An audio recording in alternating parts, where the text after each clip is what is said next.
mais j'ai outrepassé mes droits. J'ai juste parlé en tant que père de famille, et il y avait ce jour-là énormément de contradictions autour de la table. D'ailleurs, c'est pour ça qu'on n'a eu qu'une mise en demeure de l'Arcom, comme vous l'avez dit à l'instant, sur Marco Mouli.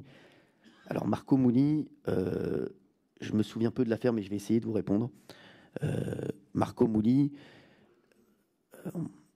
je vais vous dire, comme que tout le monde dit quand il voit Marco Mouli, tout le monde dit on connaît Marco Mouli. Moi, Marco Mouli, sachez que voilà, c'est quelqu'un dont j'entendais parler de lui énormément avant, parce que c'est vrai que voilà, on entendait parler de cette magouille du CO2. Je l'ai reçu sur mes plateaux.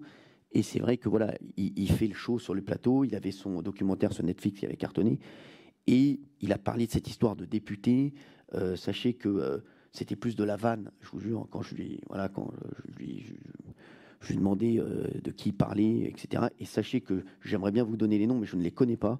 Il faudrait peut-être voir avec lui quels sont ces députés qui lui ont mis, comme il a dit, des coups de pression à la suite de sa venue chez moi, et qui lui ont dit sa proximité avec moi l'avait mis dans de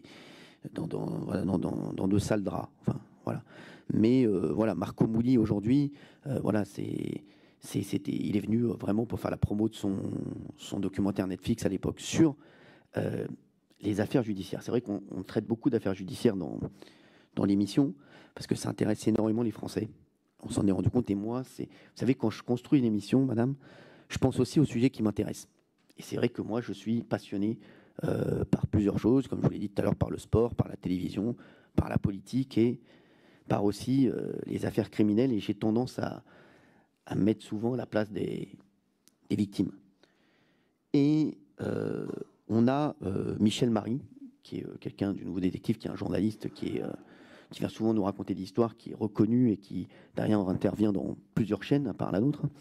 On a Gilles Vernez, qui est spécialiste également des faits divers, puisqu'il a fait une émission, notamment sur CNews, qui n'a pas eu le succès escompté, mais qui était une bien belle émission, et puis qui était rédacteur en chef du Parisien, et qui s'occupait également voilà, qui traite notamment de beaucoup de faits divers, le Parisien. Donc voilà, donc on a plusieurs personnes. On a Maury Bucco aussi qui vient nous voir, qui est un journaliste spécialisé.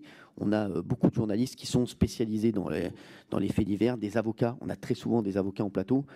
Donc on essaie de border le plus possible sur ces sujets-là. Et comme je vous l'ai dit, voilà, j'ai peut-être commis voilà, l'erreur de parler en tant que père de famille sur l'affaire Lola. Voilà, merci en tout cas. Et sur M. Mouli, effectivement, ce qui est très grave, c'est qu'il entend que le garde des Sceaux serait intervenu et aurait donc violé la Constitution, ce qui est une accusation extrêmement grave et un message très dangereux vis-à-vis de nos concitoyens.